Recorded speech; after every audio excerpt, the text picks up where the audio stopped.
Thanks for tuning in to this episode of History's Greatest Battles. As always, if you know somebody that would enjoy this episode or the podcast at large, please share it with them. It seems nearly forever that East and West have clashed. At various times, it was about trade routes, blood rights, blood feuds, and land supremacy. It's interesting that these same reasons for war have also resulted at various points in history with momentary peace. The final battles of religions during the Crusades brought about a momentary peace via Italian city-states pursuing trade and really lost knowledge, which birthed the Renaissance. While we still have infighting today amongst the West and the Middle East, Lepanto, over 500 years ago, marked the end of the battle for naval supremacy between the West and the Middle East. Something the West quickly realized, but it may have taken the East a bit longer, as lost battles were typically thought of as Allah's will, meaning eventually they would reign in dominance. A famous response from Grand Vizier Sokolu Mehmed Pasha in 1573 sharply contrasted this Western view of the Holy Leagues by putting the defeat in the Ottoman perspective. He said to a Venetian ambassador, quote, "You defeated our fleet, which meant nothing more than shaving our beard. A missing arm cannot be replaced, but a shaved beard grows thicker," end quote. Importantly for the West, it was a real moment in Europe when the seemingly invincible Ottoman Empire was stopped. Let's now experience the naval battle of Lepanto.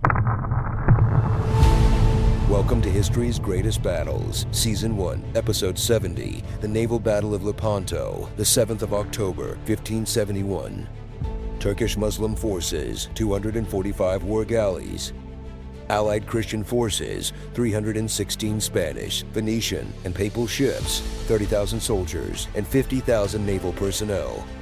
The defeat at Lepanto shattered Ottoman ambitions in the Mediterranean, halting their advance and preserving Western supremacy over these crucial waters. The myth of Turkish invincibility lay broken, and across Europe, a new certainty took root: the Turks, once an unstoppable force, could indeed be crushed. This victory rekindled a fierce confidence in the West, a conviction that Ottoman power could not only be matched, but, in time, defeated. From the final years of the 15th century, Spain reigned supreme over Europe. Fueled by colossal wealth drawn from the Americas, Spain's military power became a force no rival could easily resist. Charles I, who held the Spanish crown and wielded the authority of the Holy Roman Emperor, commanded vast territories stretching across Western Europe.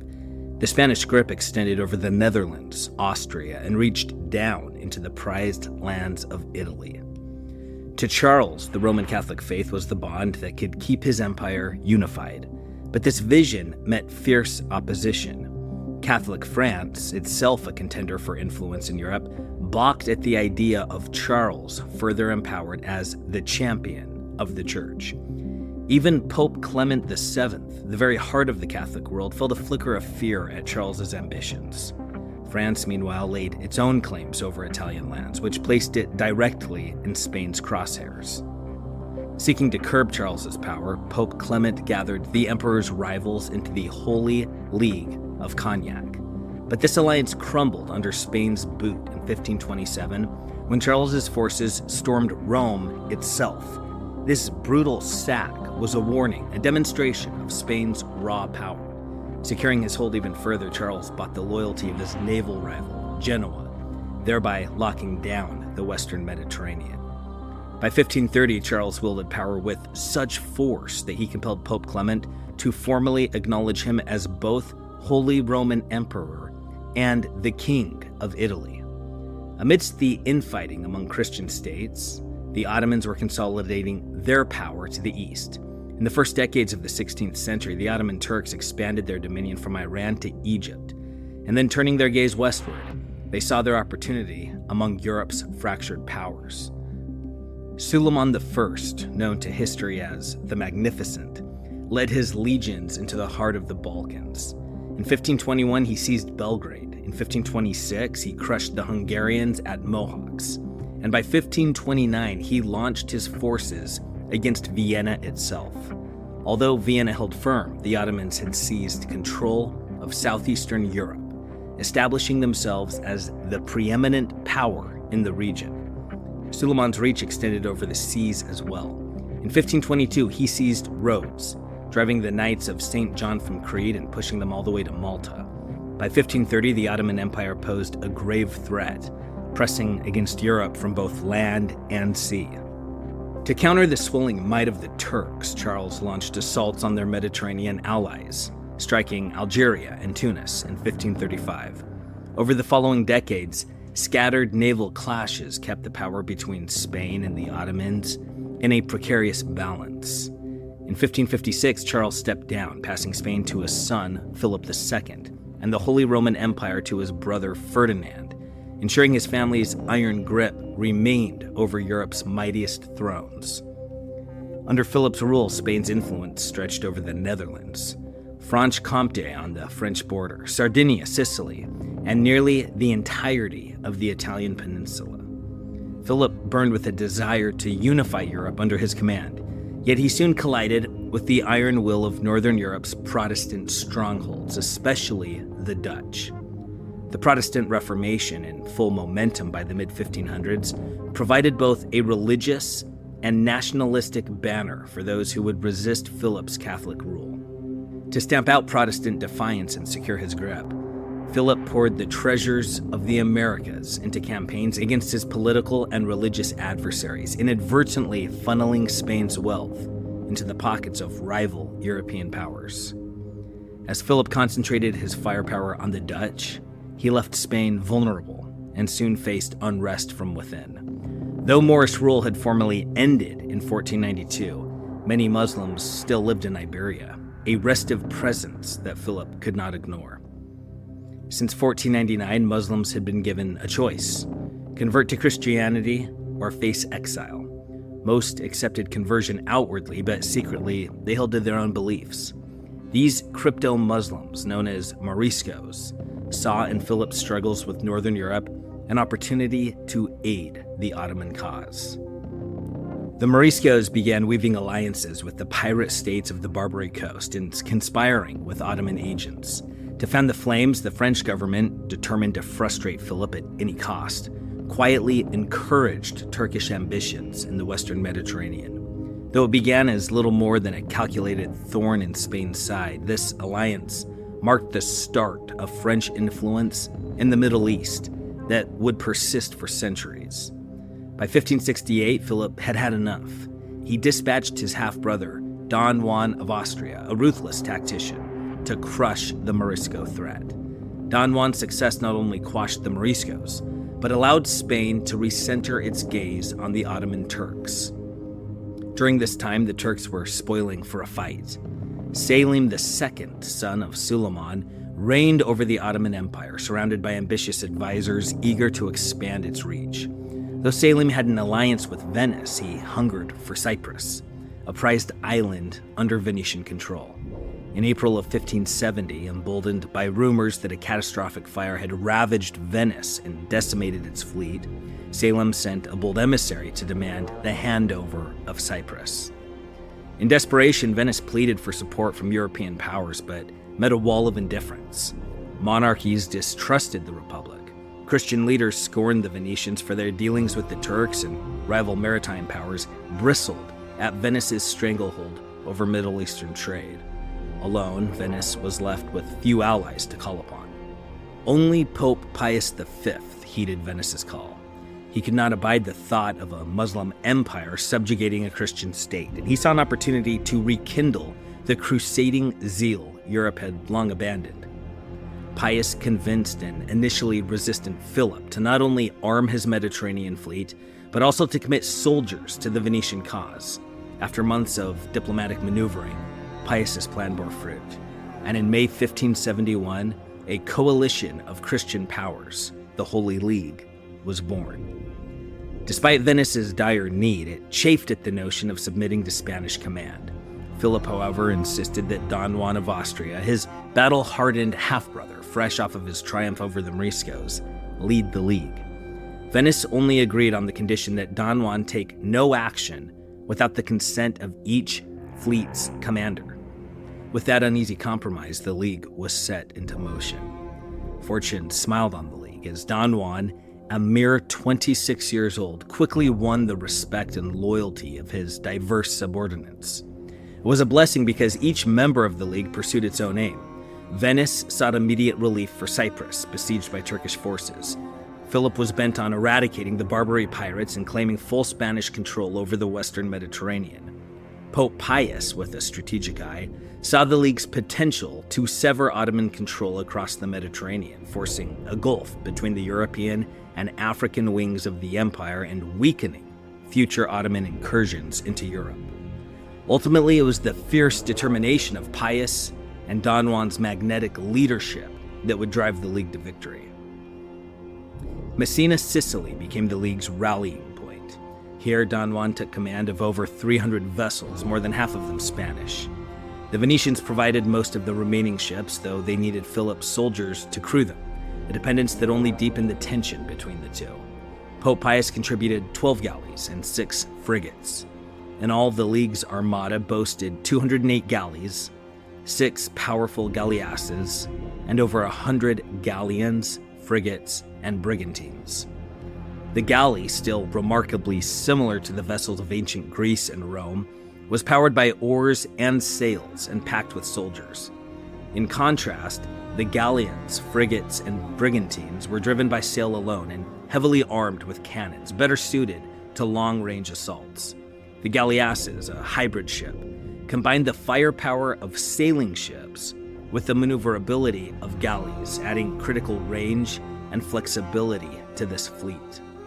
The Turkish fleet, almost entirely composed of galleys, relied on naval tactics that mirrored warfare on land.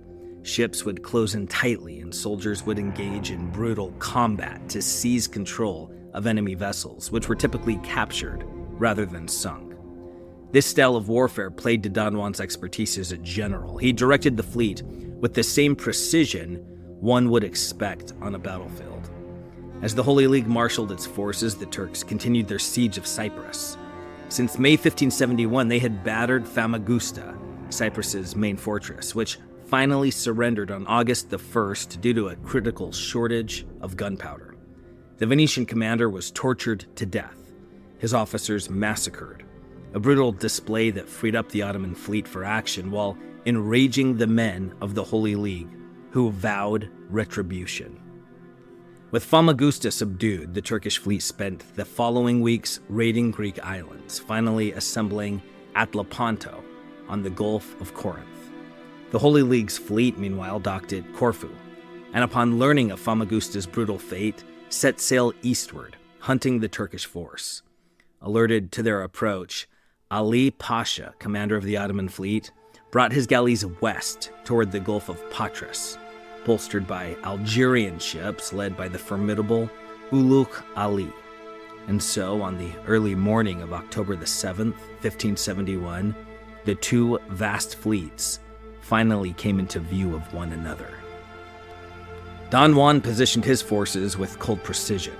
On the left, he stationed the Venetians under Agostino Barbarigo, instructing them to hug the shallows near Cape Scrofia.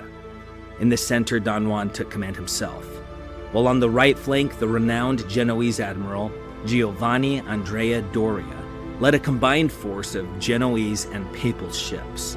Behind them, Don Juan held back a reserve fleet under the experienced Marquis of Santa Cruz. Leading the charge were 4 galleasses, imposing warships with unmatched firepower, positioned at the front to soften the Turkish line with devastating long-range volleys. Ali Pasha matched Don Juan's formation move for move. He placed Mohammed Sirocco opposite Barbarigo's Venetians along Cape Scrofia, commanded the Turkish center himself, and set Uluk Ali and his Algerian galleys against Andrea Doria's force on the opposite flank. As the fleets drew into battle formation, Don Juan leaped aboard a swift ship and sped down the line, calling words of courage and defiance to his crews, who responded with roars of loyalty and fervor. Across the water, Ali Pasha promised his enslaved Christian rowers freedom if they delivered victory. The fleets advanced, and the League's galleasses opened fire, their massive cannons firing with a range and power the Turks couldn't match. This barrage forced Ali Pasha's center to halt, while the Turkish flanks surged forward, unwittingly splitting their line. On the left, Muhammad Sirocco, a master of these waters, edged his fleet closer to shore, outmaneuvering Barbarigo's Venetians. Barbarigo himself fell in the onslaught, his flagship falling to Turkish forces, recaptured by the Venetians, and then seized yet again. The Turkish advance only halted when Sirocco's ships, sinking and battered, fell into Venetian hands. On the right, Ulugh Ali executed a feint, threatening Andrea Doria's Genoese fleet along the southern flank. Doria was forced to turn his ships, creating a gap between his formation and Don Juan's center. Seizing his chance, Ulugh Ali's galleys swept into the breach, but just as swiftly, the Spanish reserves under Santa Cruz surged forward, driving the Algerians back and closing the gap. In the center, Don Juan held the edge. His ships boasted superior cannons for long-range bombardment, and as they closed the distance, his soldiers unleashed volleys from their matchlocks, scything down Turkish fighters with ruthless efficiency. When the ships finally clashed, Spanish forces, outnumbering and overpowering their foes, fought their way across the Turkish decks with a revenging ferocity. At the heart of the conflict, Don Juan's men fought to capture Ali Pasha's flagship. It took 3 grueling assaults before Spanish troops finally stormed the deck and held it. Trapped, Ali Pasha pleaded for his life, offering a king's ransom in exchange. His appeal, though, fell on deaf ears. A Spanish soldier struck him down, severing his head and raising it high on a pike for all to see. This sight shattered Turkish morale, and the will to fight evaporated almost instantly after the fall of their leader. Ulugh Ali, unwilling to face certain defeat, led his remaining ships in a fierce retreat toward the protection of the guns at Lepanto. The Europeans pursued, but Ulugh Ali's disciplined withdrawal inflicted heavy losses on those who dared to chase him down. When the smoke finally cleared after 4 relentless hours, the toll was staggering. Reports differ, but according to historian Oliver Warner, Don Juan's Holy League lost 8,000 men, with 16,000 wounded, while Turkish casualties soared to 25,000. Some 15,000 Christian galley slaves were freed in the aftermath. Another account by J.F.C. Fuller estimates that the Holy League's losses were around 15,000, with the Turks suffering 30,000 killed, countless drowned, and 8,000 captured.